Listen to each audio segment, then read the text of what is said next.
Be mindful. You may never know who knows somebody, who kin to somebody, who saw what you posted. Because you're going to have to stand on business. Ross, big homie. First of all, you know it love. Second of all, I got to call a spade when it's a spade. You say you did it for free. Everybody do it for free. Diddy and Ross, which they good buddies, okay? They get both Diddy and Ross. Rumors about Rick Ross and Diddy having soap opera parties are no longer unfounded. There is evidence. DC Young Fly released a fuzzy footage that initially appeared innocuous, but the all-white clothing requirement and the NDA's no-phone policies suggested anything more. The phone in question was ideal disguised for what they wished to hide. Ross was seen standing next to Diddy on the video. 3 Ross shared the stage with DC Young Fly, Chico Bean, and Carlos Miller on the 85 South show years ago. Everything appeared normal at first. Ross was playing it cool, laughing, and making jokes. The Teflon Don, you know what I'm saying? So it's just... But then you we could have those debates, we really could. Teflon was off the chain. I mean, you know what I'm saying? I like the way you followed up hustling with pushing it. Like, how did you know to come right back on their ass? You got to. Right. Man, just don't take the foot off the gas at all. The dawn of Teflon music and hustling. Ross said, "You just can't take your foot off the gas." Use the restroom one time and I'm gonna take this jacket off. Let's do it. Yeah, you can't. Man, stay tuned. You can't take your foot off for nothing.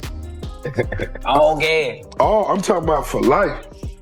Then, nowhere. He stood up, excused himself to use the restroom, said he was taking his jacket off and walked out back. There was no warning, no real reason. Yeah, I get it. But I give a because Try to make it bad. put you as a person. Yeah. You see what I'm saying? Yeah. Okay, let's just say before all that happened, right? Yeah. Let's just say before all that happened.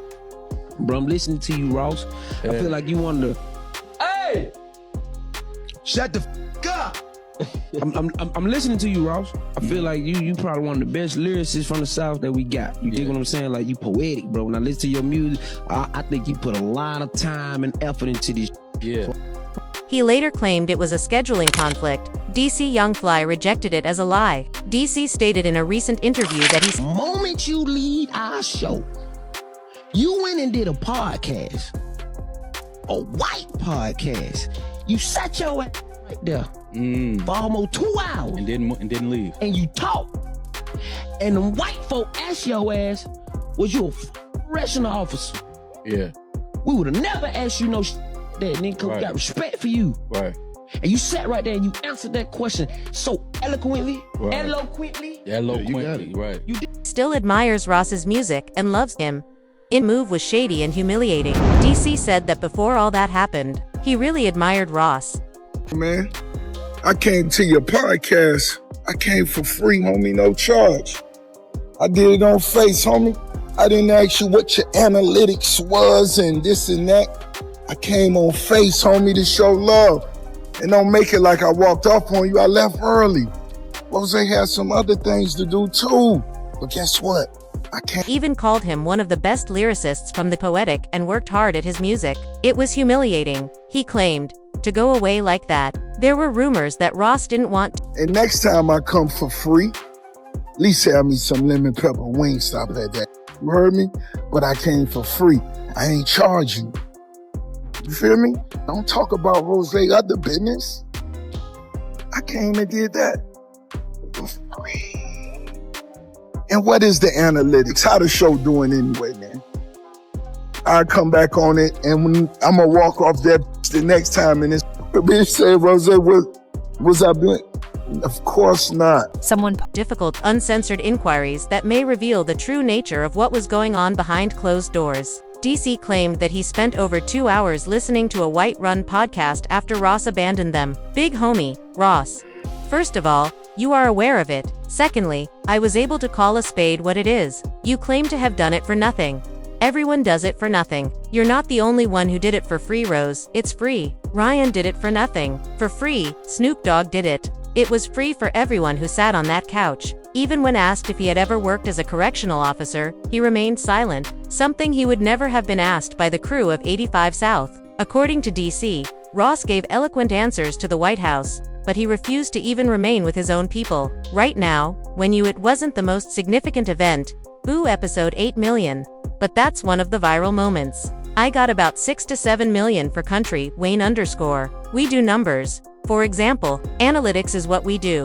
Our data. Before you arrived, we were the largest. And after you arrived, we were the largest. Therefore, there is always space for you to return and appear on the world's largest podcast, right? Do you understand what I'm saying? However, things get heated when you call a spade a spade. People began inquiring as to what it was as Ross fleeing. DC should be grateful that he even showed up for 3 minutes, Ross said dismissively. Then, in an attempt to end the discussion permanently, Ross uploaded a video to the internet. You didn't eat it though. And when you have underscore to do, bro, we respect it. Hey tiny homies, I got an hour. Just let us know as soon as you get in. Man, we'll try to get you in. In order for you to reach your next destination, we will attempt to get you in within approximately 45 minutes. Avoid pulling Priton to be doing us a favor, then simply walked away without saying anything. Gang, just speak up so we know what's happening. We're not tripping, we'll reinstall it. We referred to your team as such. When you were on your way, we called the individual we had previously called. Can you guess what they said? We had no idea where he went. Ross claimed in the video that he didn't charge them for attending their event and that he did so for free. According to him, he didn't request their stats or anything similar. He said that Jose had other commitments, which is why he left early. He then added garbage about how they ought to at least have some lemon pepper wings ready for him the next time. He reiterated that his visit was free, as if it made everything acceptable. This was no longer petty online drama. It became apparent, it was intimate. DC made the decision that he would not allow Ross to dictate the story, so he said it out loud. According to him, Ross wasn't the only well-known person who performed for free. T did it at no cost. For free, Snoop Dogg did it. Many legends accomplished this without requesting payment. DC remarked, it was absurd that Ross was acting as like he was helping them. In response to the lemon pepper defense, DC said that the episode Ross left still had 8 million views. However, subsequent Country Wayne episodes drew 67 million. He couldn't minimize their platform, because their analytics were powerful both before and after Ross.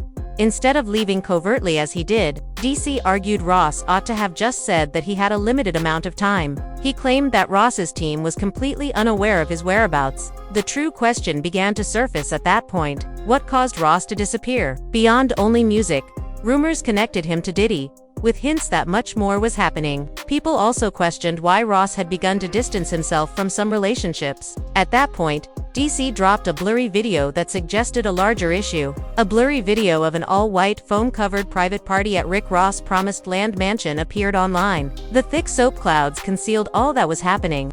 Guests had signed non-disclosure agreements, and their phones were seized. The timing was suspicious because DC Young Fly shared the video immediately after.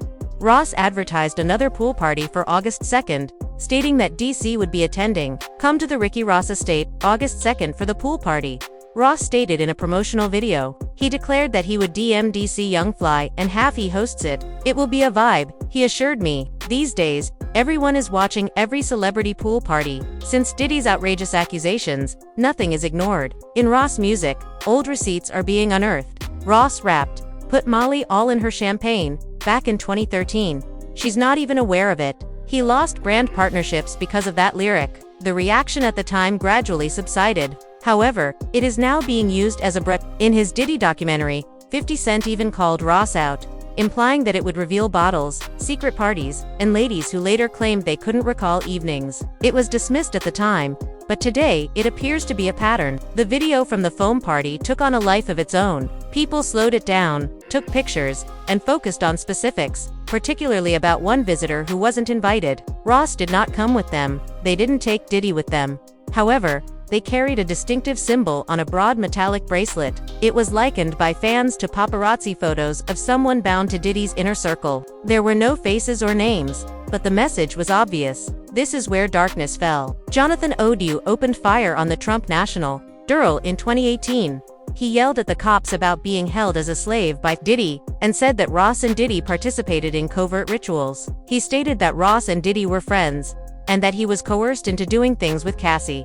Sean gave him instructions. He recounted roughly 15 incidents and much more that he overheard. The internet at the time called him a conspiracy theorist. However, people started seeing that 2018 film in a different way after Cassie's lawsuit and the party clips that were leaked. Additionally, Jonathan asserted that they were subjecting their own families, including children, to what he described as CIA-style mind control and satanic rituals. He mentioned Bohemian Grove and a bull emblem he described as belonging to the Illuminati's dark branch, saying that behaviors helped them bond. He accused them of hiding behind well-known attorneys like Kenny and Ben locking him into contracts and infecting him with an STD.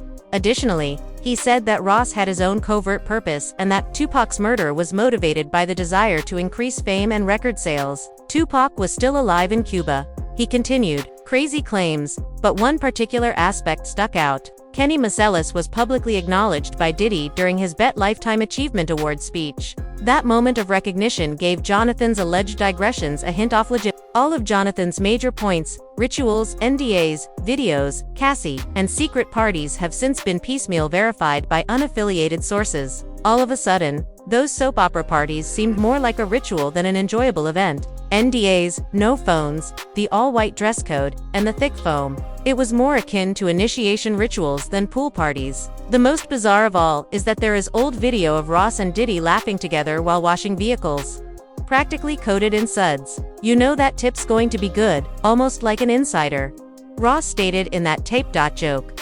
It appeared ridiculous at the time, but people are now rewatching it in a different way because of all the freak-off discussion and ceremonial soap party rumors. The blurred foam party footage that DC published felt like a warning shot. The messier it became, holding back his tears. DC went live and revealed that he had known one of his own homeboys had been secretly loathing the entire time. He claimed that social media allowed people to express themselves recklessly without fear of retaliation. When he grew older, he said, anything you had to be prepared to stand on it, it was stated. And occasionally that meant taking a slap across the mouth. DC didn't sound like he was discussing random trolls in his tone. It seemed intimate, like if someone close to him had made fun of him online. He reminded everyone that the previous law is still in effect. You will still be checked in real life for some things. People should be careful about what they post because someone will eventually make them stand on it. He added, adding that the previous law is still in existence. DC made no mention of names. The internet would. He knew. He is also not a hapless clout chaser. Inside the machine, he may be seen pitching to revolt at Coombs Enterprises with the 85 South team. When Diddy wanted to schedule a comedy concert, he once called DC directly. This is the disturbing rumor. Diddy hosts extravagant parties, but that's not all. The reason is that he records them. Everything is recorded, not only replayed, including automobiles, phones, bowls, corridors, and rooms.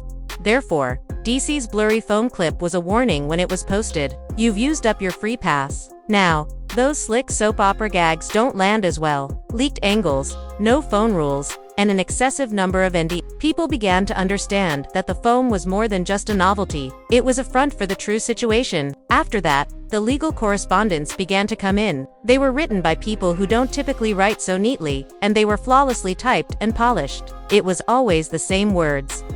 Defamatory, misrepresenting an incident, removing, or facing consequences. Observe, however, that they never stated anything untrue. No denying who was present. The bracelet was not mentioned. NDAs are not explained. Just constant legal pressure in the hopes that people will become alarmed and delete. There was also actual platform pressure. Reposting merely a few seconds of the video resulted in account demonetization, flagging, and age restriction. To intimidate creators into removing posts. Even captions containing specific accusations were attacked. DC isn't just any blogger, though. He can withstand the blows since his fanbase follows him around. Ross pretends nothing occurred on the internet as the blurry video is still making the rounds. Insiders claim that a lengthier clip of that phone party film is in someone's file, despite the fact that leaks are said to fade. That won't merely display bubbles if it ever lowers. It will clearly reveal who stood where. The story then came to a conclusion in the same manner that it started. A hint: remember to share, like, subscribe, and leave a comment below. More tea is on the way.